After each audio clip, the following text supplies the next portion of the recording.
இளைஞர்களின் வாய்ப்புகளையும் திறனையும் உயர்த்தி வரும் ஸ்டாலின் தொடரட்டும், தமிழ்நாடு வெல்லட்டும். மற்ற கட்சியெல்லாம் அது பிஜேபி நாசமாக போகிறத பற்றி நம்மளுக்கு கவலை கிடையாது. நாசமாக போட்டுன்னு தான் நினைக்கிறோம். கோவையில் ஒரே ஒரு சீட்டை கொடுத்து வானதியா அண்ணாமலையா அடிச்சுக்கங்க, அடித்து பாருங்கன்னு சொல்லிட்டார். மக்கள் போராட்டங்களில் ஈடுபடுது, அடுத்து கொண்டு வர்றது, அவங்க கொள்கை தலைவர்னு சொன்ன பெரியார், அம்பேத்கர் அவங்களே இப்படி இருந்தாங்க, அதை அவங்க கேடஸ்ட்டை கொண்டு போகிறது அப்படின்ற வேலையெல்லாம் நடந்த மாதிரி அது தெரியல. ஏதோ ஒரு நம்பிக்கையில் அவங்க நிற்கிறாங்க. அவங்க வேட்பாளருமே ஒரு பாலியல் குற்றவாளிகள், குற்றவாளி, கிரிமினல் கேஸில் உள்ளவங்கெல்லாம் கூட இருக்காங்களே. ஆமாம், காங்கிரஸை நம்ம சொல்லவே தேவையில்லை. ஜோதிமணி ஒரு பக்கம் அவங்க பேசுகிறாங்க, இன்னும் ஒவ்வொருத்தரும் ஒரு மாதிரி பேசுகிறாங்க. செல்வ பெருந்தை காசு வாங்கிட்டாருன்றாங்க, என்னென்னமோ அதில் நடக்குது. அது கடைசியாக வந்தால் தான் நிச்சயம். எப்படியும் கடைசி நேரத்தில் நாமினேஷன் முடிய போகுதுன்னா ஒரு 3 மணிக்கு அவங்க சொல்கிறதுக்கான வாய்ப்பு இருக்குது. அவரை உடனே ஹெலிகாப்டர் பிடிச்சி வாங்க பேசணும்னு பியூஷ் கோயல் கூப்பிட்றாரு. அண்ணாமலை என்ன பொறுப்பில் இருக்காரு? இவ்வளவுக்கு பெரிய பொறுப்பு எதுவும் இல்லையா? பொறுப்பு இல்லை. ஆனாலும் அண்ணாமலைக்கு பயப்படுறாங்கன்னா எது வீடியோ இருக்கான்னு நம்ம என்ன சொல்றீங்க? ஆமாம், பிறகு அண்ணாமலைக்கு பயப்படுறாங்கன்னு சொல்லுங்கள். இந்த புரட்சி சின்ன தலைவி அவன் ராமதாஸ் அவங்க 2 பேரும் சேர்ந்து அவங்க என்ன புரட்சி பண்ணி காத்திருக்காங்களோ தெரில. இந்த என்கவுண்டர் ஸ்பெஷலிஸ்ட்னு ஒரு ஆள் வந்து கேவலமான ஒரு போலி என்கவுண்டர் நடத்தக்கூடிய ஒரு நபர் வெள்ளதுரன், அந்த ஆளுக்கு சீட்டு கொடுத்து நிற்கிற அளவுக்கான நிலைமை நாங்குநேரி தொகுதியை அவர் கொடுத்துருக்குறாங்க. சசிகலா தேவர் சாதிகாரங்களை தான் நிறைய என்கவுண்டர் பண்ணவர் வெள்ளத்துறன். திருமாரன்ஜின்னு ஒருத்தர் இருந்தாலும் உங்களுக்கு தெரியும்ல, மதுரக்கார ஐயா தெரியும்ல, திருப்பரங்குன்றம் ரொம்ப வீராவேசமாக முழங்கிட்டு இருந்தார். மோடி மேடையெல்லாம் பக்கத்துலேயே அவரை உட்கார வச்சு உங்களுக்கு நமக்கு சேனலுக்கு ரொம்ப நெருக்கமான நண்பர் அவர். எஜமானை விஞ்சுகிற விசுவாசியா இருந்தார். இன்னைக்கு அவர் நிலைமை என்ன? ஒரு கூப்பில் உட்கார வச்சுட்டாங்க. அப்படி ஒரு ஆள் இருந்ததே இப்போ காணும். திமுக காரங்களுக்காக ஆளுநரை ஏற்று ஜெயிலுக்கு திமுக அரசால் சிறையில் அடைக்கப்பட்டு வினை எடுக்க கூட உதவி செய்யாத ஒரு நபர் தான் அவருக்கு உதவியே செய்யலை திமுகவில் இருந்து. அப்படிப்பட்டவர் தான் பசும்பொன் பாண்டியன். அவரை என்ன மதிச்சு இவங்க பண்ணாங்க? ஒன்றுமே கிடையாது. இதெல்லாம் இதை ஏன் சொல்ல வேண்டியிருக்கு அப்படின்னா, நம்மளும் திமுக தான் தீவிரமாக ஆதரிச்சோம். நம்ம இதுவரை 15-20 வருஷமாக பண்ண போராட்டங்கள் அத்தனையும் சிறைக்கு போனது எல்லாமே திமுகவுக்கு தான் ஆதரவாக மாறிடுது. எல்லா எலெக்ஷன்லையும் திமுகவுக்கு ஆதரவாக தான் பிரச்சாரம் பண்ணியிருக்கிறோம். இந்த எலெக்ஷன்லையும் திமுகவுக்கு தான் ஓட்டு போட போகிறோம். ஆனால் கதிரவன் இந்த பக்கம் கதிரவன் அதிமுக கதற விட்டுருச்சு, இந்த பக்கம் சுரேஷ் அவரை திமுக கதற விட்டுருச்சு. 2 பக்கம் இதான் நிலைமை. சமூக நீதி அரசியலில், பாஜக ஆர்எஸ்எஸ் எதிர்ப்பு அரசியலில் தீவிரமாக திமுக இருக்கணும் அப்படின்ற காரணத்தை தான் நம்ம திமுகவை ஆதரிக்கிறோம். நீங்கள் அதிலிருந்து விலகி இன்னொரு அதிமுகவை நீங்கள் மாறுற போது அதை சுட்டி காட்டவில்லை என்றால், ஒரு உண்மையான நட்பு அப்படின்னா தவறு செய்கிற போது அதை சுட்டி காட்டணும். தேமுதிகன்றது அது ஒரு கட்சியே கிடையாது, எந்த ஐடியாலஜியும் கிடையாது. அந்த அம்மா நாள் ஈசா மையத்தில் உட்காந்து ஏடிஎம்கே வேல்மெண்ட்டை பேச அடுத்த நாள் இங்கே போயிருக்கு. அந்த அம்மா 10 சீட்டு 150 கோடி ராஜ்யசபா எம்பி எல்லாம் வாங்கிட்டு அந்த அம்மா செட்டில் ஆயிடுச்சுன்னு தான் எல்லாரும் பேசுகிறாங்க. எதுக்கு அவ்வளோ கொடுத்தீங்கன்னு சொல்லுங்கள். நீங்கள் தேர்தலுக்கு செல்வகுமாரை பயன்படுத்தணும் அப்படின்னு நினச்சா தேர்தலுக்கு கூப்பிட்டு பணத்தை கொடுத்து ஆதரவுன்னு சொல்லிட்டு போக சொல்லுங்கள். சீட் எதுக்கு கொடுக்கணும்? சரி, செல்வகுமார் கொடுக்குற போது அருந்ததியர் கட்சி ஏன் கொடுக்கலான்னு நீங்கள் பதில் சொல்லணும்ல. ஆனால் திமுக உருப்படணும்னா ஐடியாலஜிக்கல் நபர்களை முன்னிலைப்படுத்தணும். அதை சுட்டி காட்ட வேண்டிய கடமை நம்மளுக்கு இருக்குது. அதே போல் பெரியாரிஸ்டுகளாக இருக்கணும், கம்யூனிஸ்டுகளாக இருக்கணும், தலித் அமைப்புகள் இயக்கங்கள் அவர்களுக்குரிய இயக்கமாக இருக்கணும். தவறு செய்தால் சுட்டி காட்டி போராடக்கூடிய ஒரு அமைப்பாக இருக்கணும்.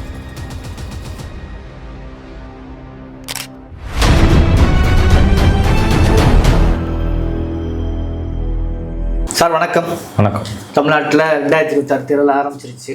இந்த தேர்தல் காலத்தில் இந்த முறை அதிகமாக பேசப்படும் பொருள் என்னென்னா, எல்லா கட்சிகளையுமே உட்கட்சி பூசல், உட்கட்சி பிரச்சனைங்கிறது அதிகமாக இருக்குது. நேற்று கூட பார்த்தீங்கன்னா கள்ளக்குறிச்சியில் ஒரு அதிமுக அந்த இடத்துலையே ராஜினாமா பண்ணிட்டு என் மனைவி கொடுக்கணும்னு சொல்லி போயிருக்காரு. இந்த மாதிரி இந்த கட்சிகளில் எல்லா கட்சியிலுமே ஒரு பெரிய குளறுபடி ஏற்பட்டிருப்பதை பார்த்துக்க முடிகிறது. அது எந்த அளவுக்கு சரி, அல்லது உட்கட்சி ஜனநாயகங்கிறது எல்லா கட்சியிலுமே இல்லையா? முதற்கட்டம் எப்படி பார்க்குறீங்க? இந்த தேர்தலில் நடந்த விஷயங்கள்லேருந்து நாம் பார்க்குற போது எல்லா கட்சிகளிலும் ஐடியாலஜியிலேருந்து மிகப்பெரிய சரிவு ஏற்பட்டிருக்கு அப்படின்னு தான் நான் பார்க்குறேன். கொள்கை ரீதியான சரிவு திமுகவிலையும் அப்படி நடந்திருக்கு, அதிமுகவில் இன்னும் கூடுதலாக நடந்திருக்கு, பாஜகவிலையும் அப்படி தான் நடந்திருக்குது, இனி எல்லா கட்சியிலும் பெரும்பாலும் அப்படி தான் நடந்திருக்குது அப்படின்னு தான் பார்க்குறேன்.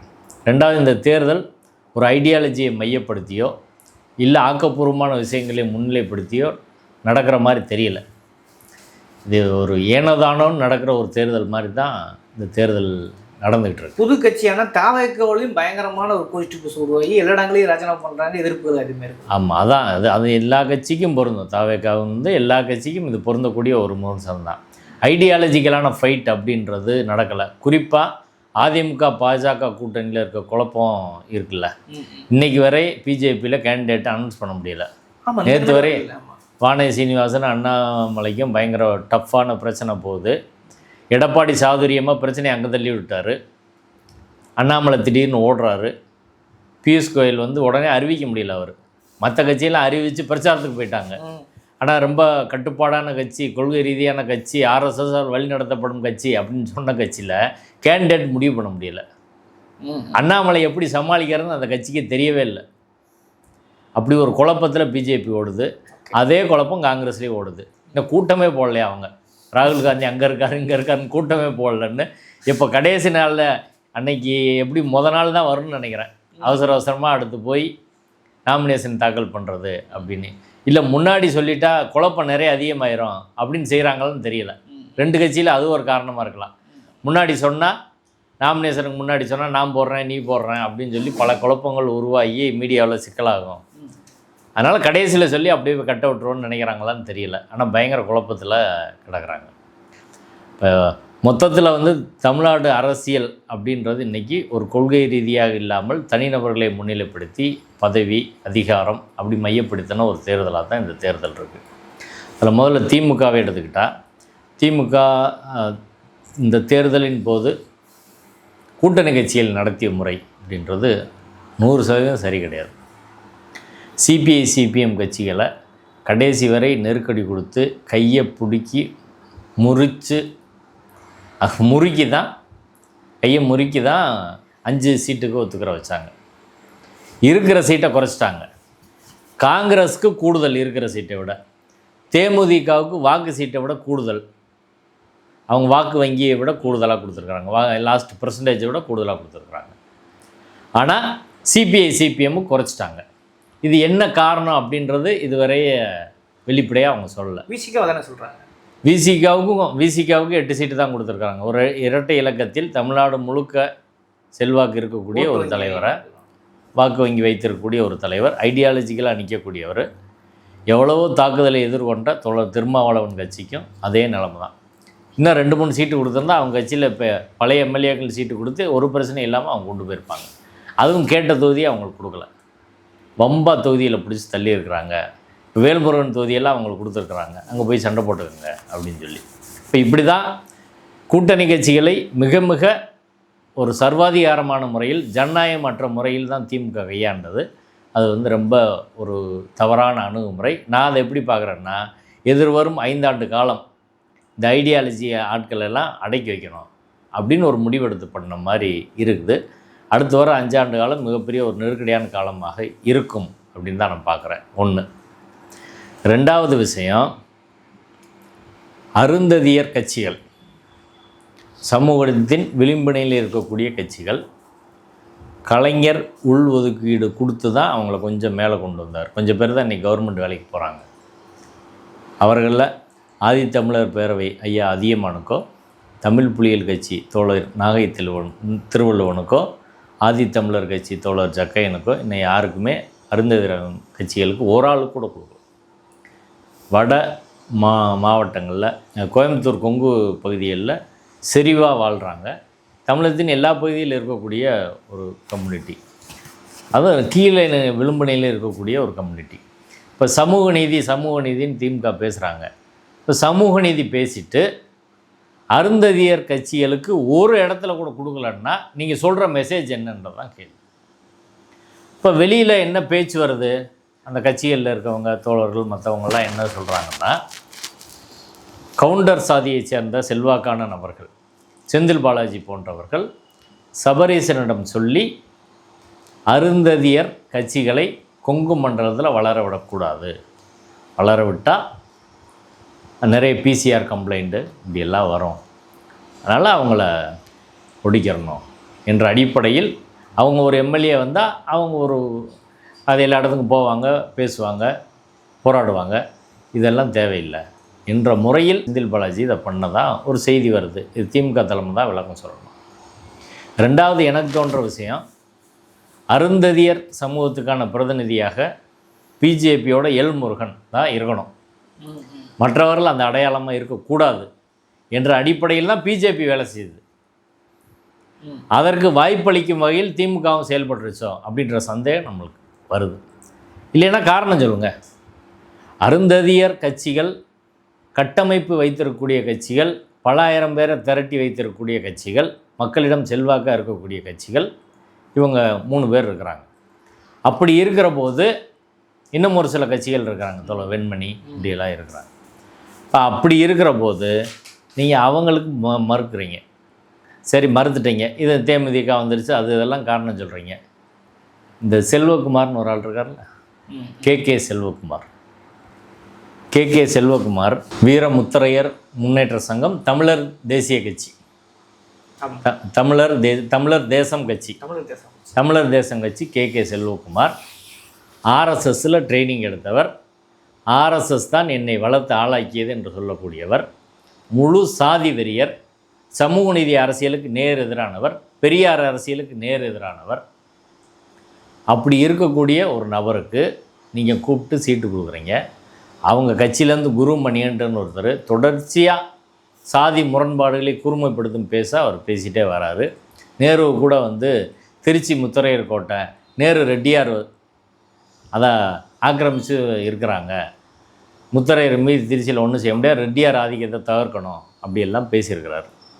ஆனால் இன்றைக்கி அவங்க எல்லாம் கூடியும் ஒன்றா சேர்ந்து இருந்துக்கிறாங்க. அப்படின்னா இது என்ன வகையான மெசேஜை நீங்கள் கொடுக்குறீங்க அப்படின்றதான். நீங்கள் தேர்தலுக்கு செல்வகுமாரை பயன்படுத்தணும் அப்படின்னு நினச்சா தேர்தலுக்கு கூப்பிட்டு பணத்தை கொடுத்து ஆதரவுன்னு சொல்லிட்டு போக சொல்லுங்கள். சீட் எதுக்கு கொடுக்கணும்?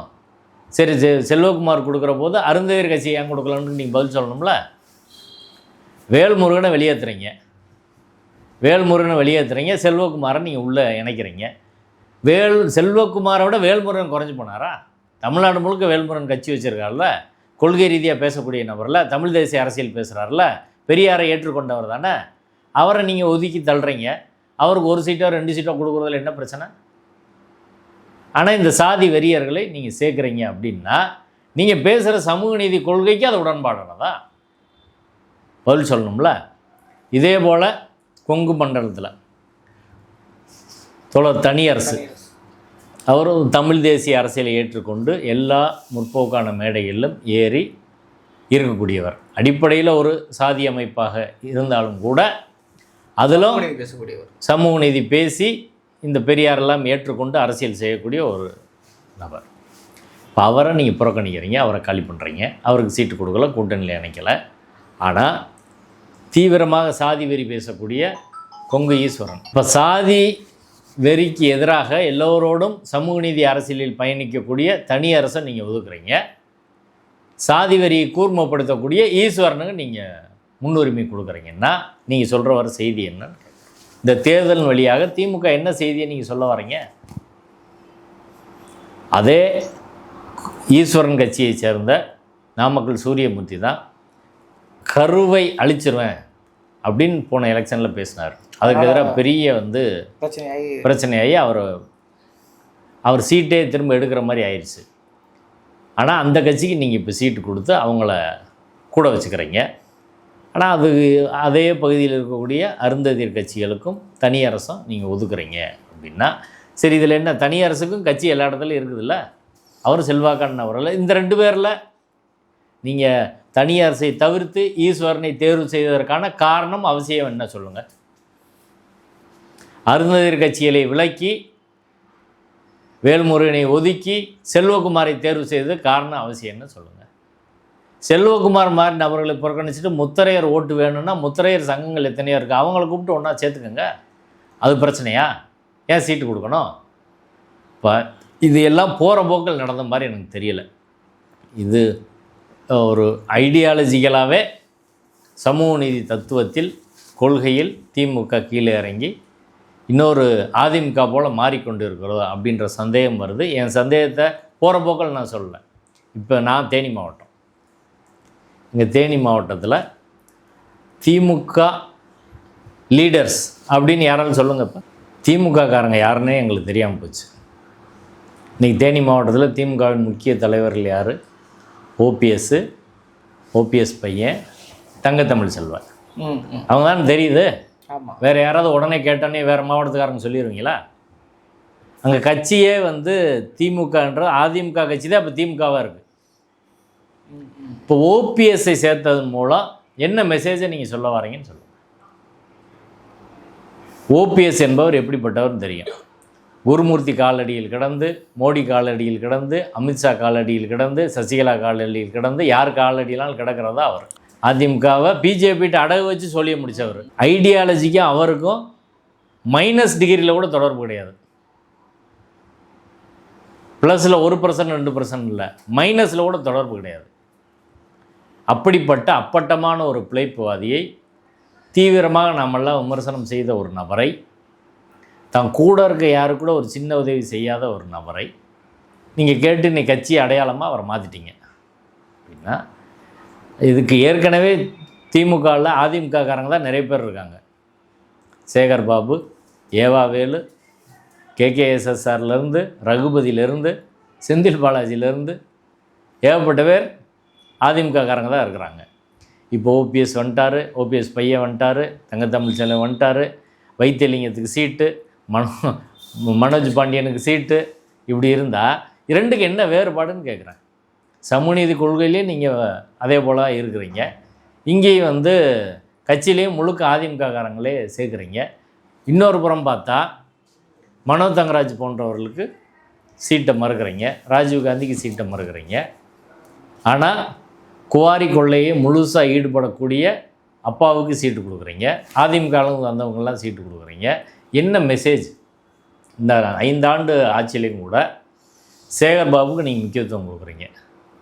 இன்றைக்கி சென்னையில் அவர் சொல்கிறவங்களுக்கு தான் சீட்டு அப்படின்றது தான் பத்திரிகையில் வர்ற செய்தி. ஐடியாலஜி அற்ற நபர்கள் இவர்கள்லாம் திமுக ஆட்சியில் 4-5 வருஷத்தில் 5 வருஷமாக அவங்க தான் முன்னிலையில் இருந்திருக்காங்க. திரும்ப அவங்களே நீங்கள் முன்னிலைப்படுத்துகிறீங்க. திமுகவில் இப்போ ஒரு 165 சீட்டில் நிற்கிறாங்கல்லங்க, ஐடியாலஜியாக இருக்கக்கூடிய ஒரு 50 பேரை சொல்லுங்கள், சொல்லிடுவீங்களா? யாரால் அப்படி செயல்பட்டுருக்காங்களா?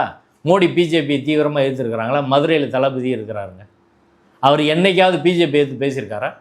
மூர்த்தி இருக்கார், என்றைக்காவது பேசியிருப்பாரா? திருப்பரங்குன்றம் பிரச்சனையில் பேசியிருப்பாரா? அரசோட நிலைப்பாடை பேசியிருப்பாரா? நீங்கள் திருப்பரங்குன்றத்தில் யாரோ ஒருத்தவங்களுக்கு சீட்டு கொடுக்குறாங்க, அவங்க திருப்பரங்குன்ற பிரச்சனை நடக்கிற போது என்ன பண்ணாங்க சொல்லுங்கள்? பிடிஆர் ஒன்றும் பேசுகிறதே இல்லை. அது பிஜேபி தீவிரமாக அவரும் பேசுகிறது கிடையாது. இப்போ தென் மாவட்டங்களே நீங்கள் எடுத்துக்கோங்க, ஐடியாலஜிக்கலாக உள்ள 10 பேரை படாருன்னு சொல்லுங்கன்னா நீங்கள் சொல்லிடுவீங்களா? ஆள் கிடையாது. ஐடியாலஜிக்கலாக இருக்க 1-2 பேர் மனோ தங்கராஜ் மாதிரி ஆட்கள். இப்போ ராஜீவ்காந்தி ஒரு ஐடியாலஜி பேசக்கூடிய ஆள், கடைசி நேரத்தில் அவர் மேலே ஒரு கம்ப்ளைண்ட் வந்துருச்சுன்னா அவருக்கு சீட்டு அதில் காலி ஆயிடுச்சு. இப்போ ஐடியாலஜி பேசுகிற நபர்களை நீங்கள் கட்சியிலே ஒதுக்குறீங்க. மனோ தங்கராஜுக்கு சீட்டு கொடுக்கல, அப்பாவுக்கு ஏன் சீட்டு கொடுத்தீங்க? மனோ தங்கராஜுக்கு ஏன் சீட்டு கொடுக்கல? மனோஜ் பாண்டியனோட அவர் இதாக போயிட்டாரா? மனோ தங்கராஜ் கன்னியாகுமரி மாவட்டத்தில் கனிம வள கொள்கைகளோடு சேர்ந்துருந்தாருன்னு வைங்க, அப்பாவோட டீல் போட்டிருந்தா இந்நேரம் அவருக்கு சீட்டு, அவர் சொல்கிற ஆளுக்கு சீட்டு, அவர் பாக்கெட்டில் வந்து பல 100 கோடி இருந்திருக்கும்.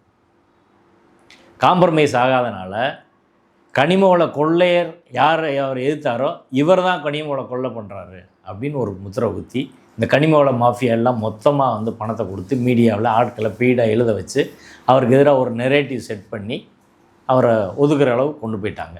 இது தலைமைக்கு தெரியாதா? நல்லா தெரியும். திமுக அமைச்சர்களில் பாஜகவையும் ஆர்எஸ்எஸ்ஸையும் களத்திலும் சோசியல் மீடியாவிலையும் அரசியலையும் தீவிரமாக எதிர்த்த ஒரு அமைச்சர் சொல்லுங்கள். சேகர் பாபு எதிர்த்தாரா? ஏவாவேல் எதிர்த்தாரா? மூர்த்தி எதிர்த்தாரா? யார் எதிர்த்தா? தங்கத்தனரசு கூட எதிர்த்து பேச மாட்டார்.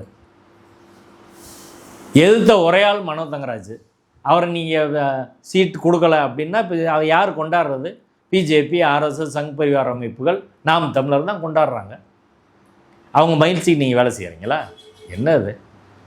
எப்படி சீட்டை முடிவு பண்ணாங்க திமுகவில்? உட்கட்சி ஜனநாயகம் ஏதாவது இருக்கா? நீங்கள் வெளியில் சமூக நீதி ஜனநாயகம் இதெல்லாம் பேசுகிறீங்கல்ல, அண்ணா மக்களிடம் போங்கன்னு சொன்னார்னு சொல்கிறீங்கல்ல, பெரியாரை ஃபாலோ பண்ணுறோன்னா ஜனநாயகம் வேணும்ல. என்ன காரணத்தினால என்ன அடிப்படையில் நீங்கள் முடிவெடுத்தீங்கன்னு சொல்லுங்கள். திமுகவில் இருக்கக்கூடிய மூத்த தலைவர்கள் யாருமே முதுகெலும்பு இல்லாமல் இருக்கிறாங்க. அவங்க இது யாரும் இது கொஸ்டின் பண்ணுறதில்ல. பார்ட்டியில் நீங்கள் ஜனநாயகத்தை கேட்காதவங்களும் சமூகத்துக்கு நீங்கள் என்ன ஜனநாயகம், அரசாங்கத்தில் என்ன ஜனநாயகம் கொடுக்க முடியும்னு சொல்லுங்கள். ஒன்றும் கிடையாது. இதெல்லாம் இதை ஏன் சொல்ல வேண்டியிருக்கு அப்படின்னா, நம்மளும் திமுகவை தான் தீவிரமாக ஆதரித்தோம்.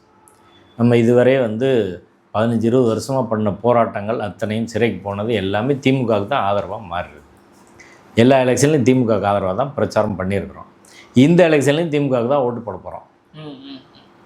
ஆனால் இதெல்லாம் எதுக்கு செய்யணும் அப்படின்ற கேள்வி வருகிற போது, பார்ப்பனிய எதிர்ப்பு அரசியலில், சமூக நீதி அரசியலில், பாஜக ஆர்எஸ்எஸ் எதிர்ப்பு அரசியலில் தீவிரமாக திமுக இருக்கணும் அப்படின்ற காரணத்தை தான் நம்ம சொல்கிறீங்க. திமுகவை ஆதரிக்கிறோம். நீங்கள் அதிலிருந்து விலகி இன்னொரு அதிமுகவை நீங்கள் மாறுற போது அதை சுட்டி காட்டவில்லை என்றால், ஒரு உண்மையான நட்பு அப்படின்னா தவறு செய்கிற போது அதை சுட்டி காட்டணும்.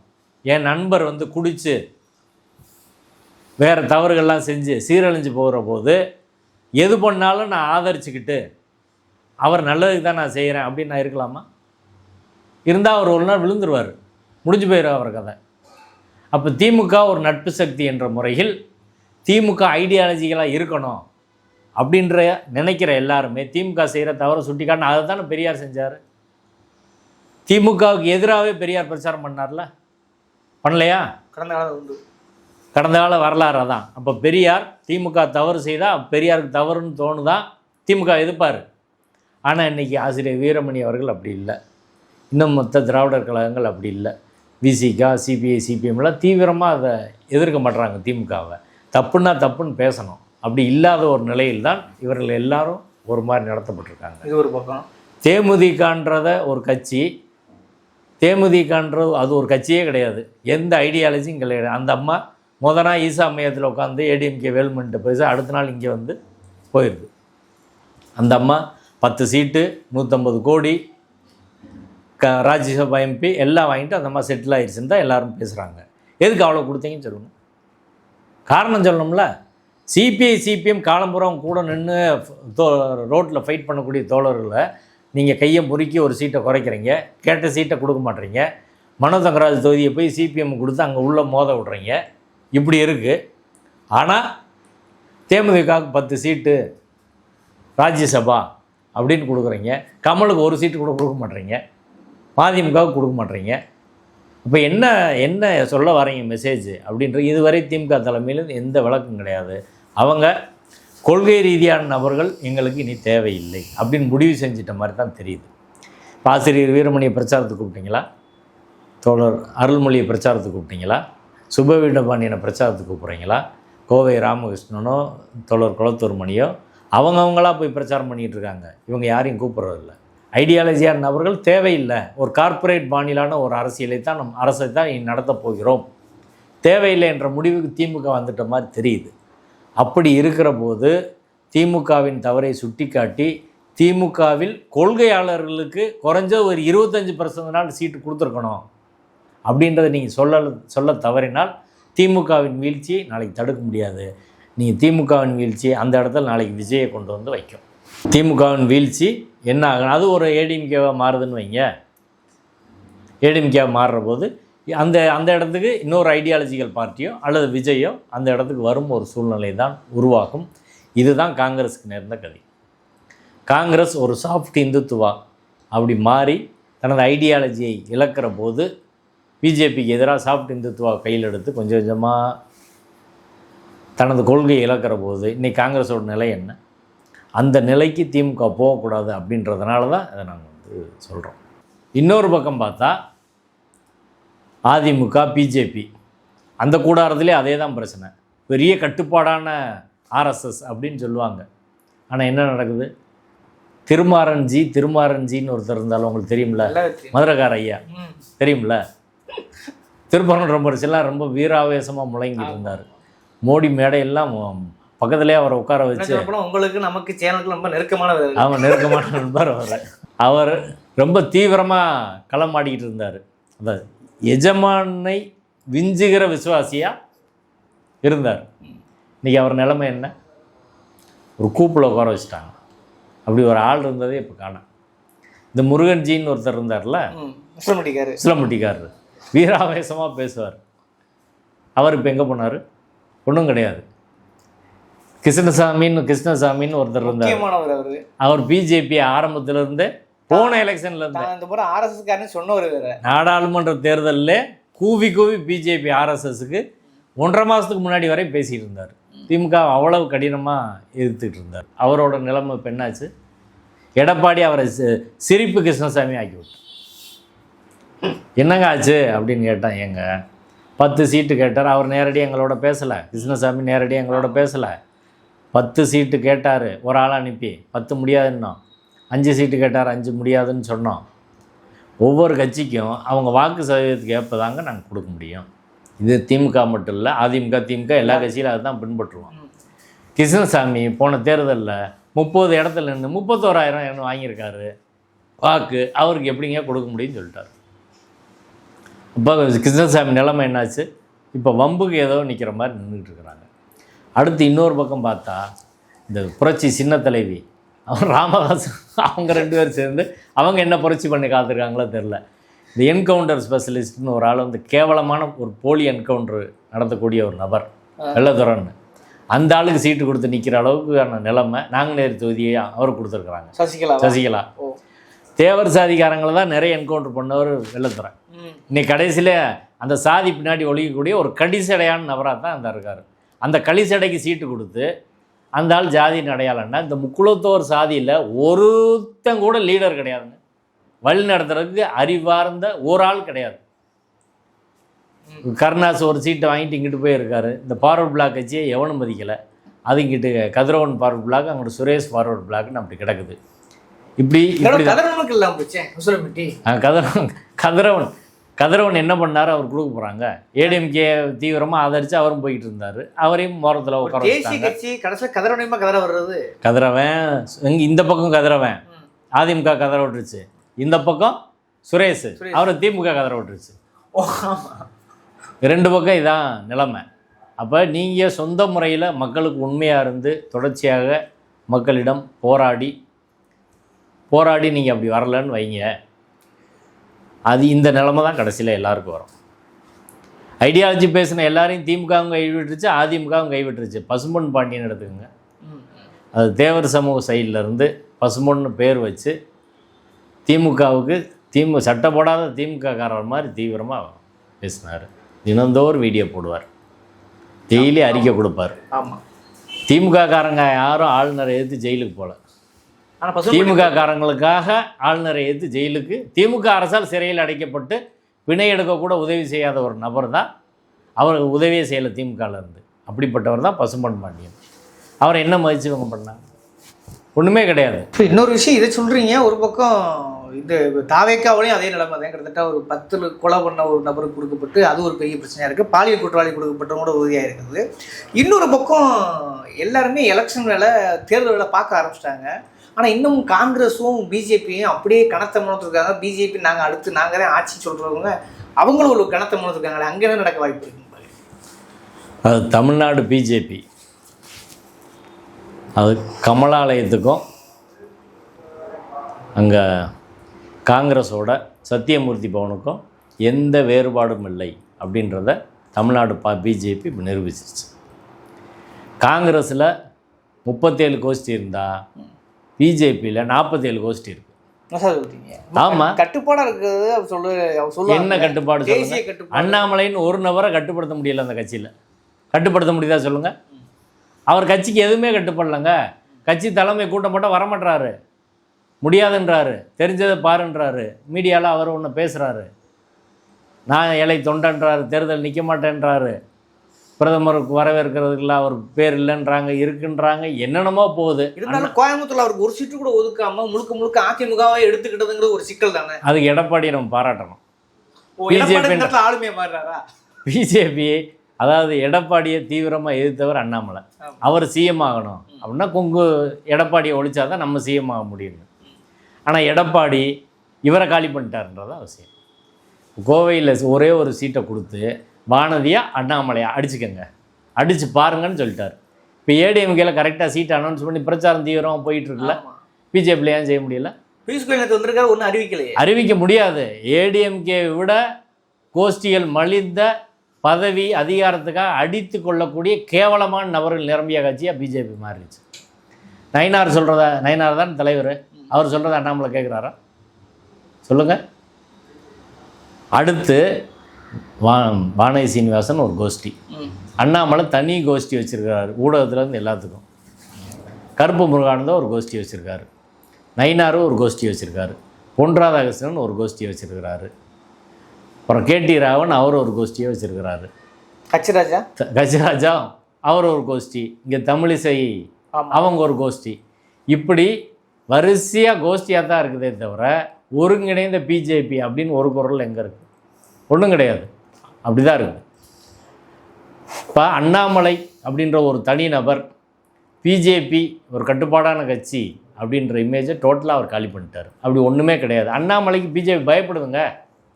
வேறு தனிநபர்கள் அண்ணாமலை மாதிரி இப்படி செயல்பட முடியுமா? அவர் கட்சியோட எந்த கட்டுப்பாட்டிலையும் கிடையாது. நடவடிக்கைங்க எடுத்துருவீங்களா?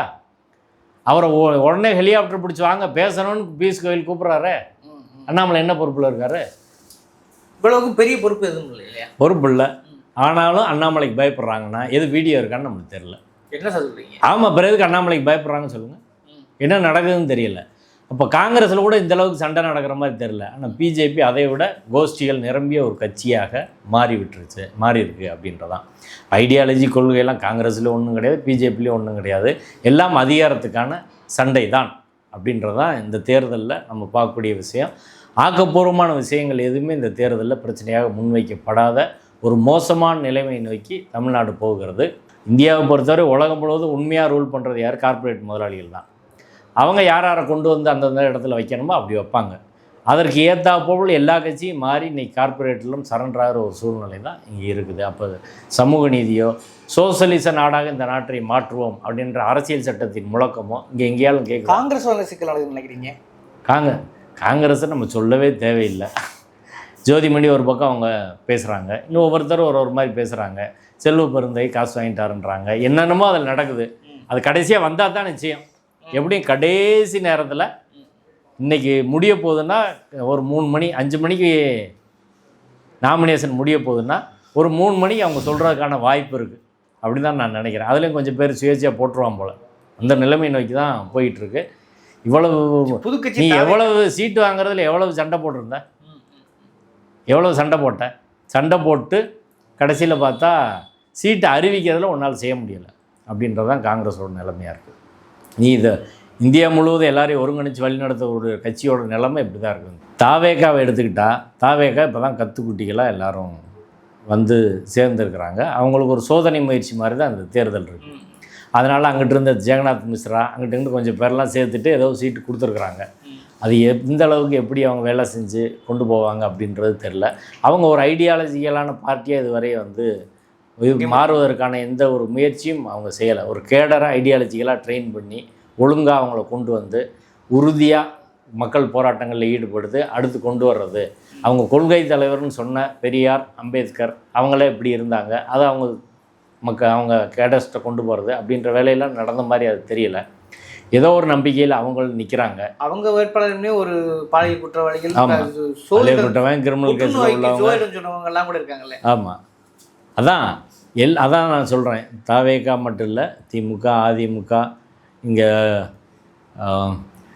காங்கிரஸ், பிஜேபி, தாவேகா எல்லா கட்சியிலையும் இப்படி தான் இருக்குது. இதுக்கெல்லாம் அடிப்படையான பிரச்சனை வந்து ஐடியாலஜி ட்ரைவ் பண்ணல அப்படின்றதான். ஒரு கட்சி ஐடியாலஜிக்கலாக இருந்தால் தான் அந்த கட்சி சரியான ஒரு திசைக்கு செல்லும். அப்படி உரசி பார்த்துக்கிறது இல்லை. அதிகாரம் நம்மளுக்கு வந்தால் போதும். அதை திரும்ப சம்பாரித்து இன்வெஸ்ட் பண்ணி சம்பாதிக்கிறது அப்படின்ற முறையில் தான் இன்றைக்கி வந்து அரசியல் போகுது. இது ஒரு ஆபத்தான ஒரு போக்காகத்தான் இருக்கிறது அப்படி தான் நான் பார்க்குறேன். இந்த நிலை மாறாவிட்டால் தமிழக மக்களுக்கு ஒரு பேராபத்தாக முடியும். ஈஸியாக நீங்கள் ரொம்ப இப்போ ஐடியாலஜி குறைஞ்சு அப்படி போனால் நீங்கள் ஈஸியாக பிஜேபியோட வலையில் தமிழ்நாடு சிக்கிக்கொள்ளும் அப்படின்றதான். மற்ற கட்சியெல்லாம் அது பிஜேபி நாசமாக போகிறத பற்றி நம்மளுக்கு கவலை கிடையாது, நாசமாக போட்டுன்னு தான் நினைக்கிறோம். ஆனால் திமுக உருப்படணும்னா ஐடியாலஜிக்கல் நபர்களை முன்னிலைப்படுத்தணும், அதை சுட்டி காட்ட வேண்டிய கடமை நம்மளுக்கு இருக்குது. அதே போல் பெரியாரிஸ்டுகளாக இருக்கணும், கம்யூனிஸ்டுகளாக இருக்கணும், தலித் அமைப்புகள் இயக்கங்கள் அவர்களுக்குரிய இயக்கமாக இருக்கணும், தவறு செய்தால் சுட்டி காட்டி போராடக்கூடிய ஒரு அமைப்பாக இருக்கணும். இப்போ உதாரணத்துக்கு எடுத்துக்கங்க, இப்போ தேமுதிகவோட பிரேமலதா அவர்கள் அவங்க சாணக்கியர் போல் காட்டுறாங்க. உண்மையில் அந்த அம்மா அப்படி ஜெயிச்சுட்டு போயிடுச்சு. ஆனால் திருமாவளவன் ஏமாந்துட்டார், தோழர் சண்முகம் ஏமாந்துட்டார், தோழர் வீரபாண்டியன் ஏமாந்துட்டார், வைகோ ஏமாந்துட்டார், வேல்முருகன் ஏமாந்துட்டார். அதே போல் வந்து இஸ்லாமிய அமைப்புகள் கட்சிகள் அவங்களும் ஏமாந்துட்டாங்க. இப்போ எஸ்டிபிஐக்கெல்லாம் நன்னிலம் தொகுதியை கொடுக்குறாங்க. ஜெயிக்கிற வாய்ப்பு ஒரு தொகுதினாலும் அவர் தோழர் முபாரக் ஜெயிச்சு வரணும், ஜெயிக்கிற வாய்ப்புள்ள கொடுக்கணும்ல, அவங்க கேட்ட தொகுதியில் கொடுக்கணும். நன்னிலத்தில் போய் எங்கேயோ போட்டு விட்டிங்கன்னா இப்படி இருக்கும். அப்போ எந்த இதுவுமே திமுக அப்படி ஒன்றும் கொடுக்குறோம் அப்புறம் நீ பார்த்துக்க அப்படின்ற மாதிரி செய்கிறது சரி கிடையாதுல்ல. இப்போ இஸ்லாமிய கட்சிகள் அமைப்புகள் இவங்க எல்லாருமே சேர்ந்து சிபிஐ, சிபிஎம், விசிகா, இஸ்லாமிய கட்சிகள் அமைப்புகள், வேல்முருகன், வைகோ இவங்க எல்லாருமே சேர்ந்து ஒரு கூட்டணி போல் இருந்து முதல்ல எங்களுக்கு தேர்தல் பங்கீடை முடிச்சுட்டு நீங்கள் பண்ணுங்கள், 30 சீட்டை எங்களுக்கு கொடுத்துருங்க, எங்களுக்குள்ளே நாங்கள் பிரிச்சுக்கிறோம் அப்படின்னு பேசியிருந்தா இன்றைக்கி அவங்க கேட்ட தொகுதியும் கிடச்சிருக்கோம், நினச்சதை செஞ்சுருக்க முடியும். இல்லைன்னா நாங்கள் தனியாக போவோம் அப்படின்னு பேசியிருக்கணும். பிரேமலதாவுக்கு இருந்த அரசியல் சாணக்கியத்தனன்றது நம்ம ஏற்கலை. அரசியல் சாதுரியன் இன்றைக்கி அரசியல் மொழியில் சொல்லாங்க, அது ஒரு பிழைப்பாக தான். ஆனால் அரசியலை பொறுத்தவரை அதிக சீட்டு வாங்குறதான அவங்க வெற்றி போல் கருதுகிறாங்க. அந்த அரசியல் மொழியில் சொன்னால், தேர்தல் அரசியல் மொழியில் சொன்னால் பிரேமலதா ஜெயிச்சிட்டாங்க, இத்தனை அரசியல் ஆளுமைகள் தோத்துட்டாங்க அப்படின்னு தான் சொல்லணும். அது காரணம் முன்கூட்டியே அதை ஒருங்கிணைந்து திட்டமிட்டு செய்யாது. அப்போ இனியாவது என்ன செய்யணும், தேர்தல் முடிஞ்ச உடனே நாங்கள் எதிர்க்கட்சின்னு அறிவிக்கணும். இந்த ஜனநாயக முற்போக்கு இயக்கங்கள்லாம் மொத்தமாக சேர்ந்து களத்தில் இறங்கி தீவிரமான ஃபைட் பண்ணணும், பிஜேபிக்கு எதிரான தீவிரமாக ஃபைட் பண்ணணும். அதே சமயம் திமுக தவறு செய்தால் திமுக தலைமைக்கு எதிராக தீவிரமாக ஃபைட் பண்ணணும். அரசாங்கம் தவறு செய்தால் அரசாங்கத்துக்கு எதிராக ஃபைட் பண்ணணும். அது போக்குவரத்து தொழிலாளர் பிரச்சனையாக இருக்கட்டும், அரசு ஊழியர் பிரச்சனையாக இருக்கட்டும், செவிலியர் பிரச்சனையாக இருக்கட்டும், எந்த பிரச்சனையாலும் போலீஸ் அட்ராசிட்டியாக இருக்கட்டும், சாதி பிரச்சனையாக இருக்கட்டும், திமுக தலைமையில் இருப்பவர் சாதி ரீதியாக நடந்து கொண்டால் அதையும் தீவிரமாக கண்டிக்கணும், போராடணும். இப்போ துரைமுருகன் வந்து விசிக மாவட்ட செயலாளர் வண்டியிலேருந்து இறங்குன்றாரு. இந்த ஆளுக்கெல்லாம் என்ன மண்டையில் இருக்குது? இவர் ஒரு பொதுச் செயலாளராக வச்சுருக்க கட்சி சமூக நீதி கட்சியாக, அது சாதி தான் மண்டையில் ஏறி நிற்குது, சாதியும் ஆணவம் திமுறும் தான் இருக்குது. திமுகவில் பல தலைவர்கள் அப்படி தான் இருக்கிறாங்க. அவங்கள நீங்கள் மாற்றிட்டு தானே விஜய் கட்சியை தற்கொலைன்னு சொல்லணும். உங்கள் கட்சி தலைவர்கள் இப்படி இருந்தால் என்ன செய்ய முடியும்? சமூக நீதியை முதல்ல திமுக தலைவர்கள் சொல்லணுன்றது தான் யதார்த்தமான உண்மையாக இருக்கிறது. இது திமுக தலைமை புரிந்து கொள்ளும் என்று நம்புகிறேன். அதனால தான் அதை பேசுகிறேன். நன்றி சார். நன்றி.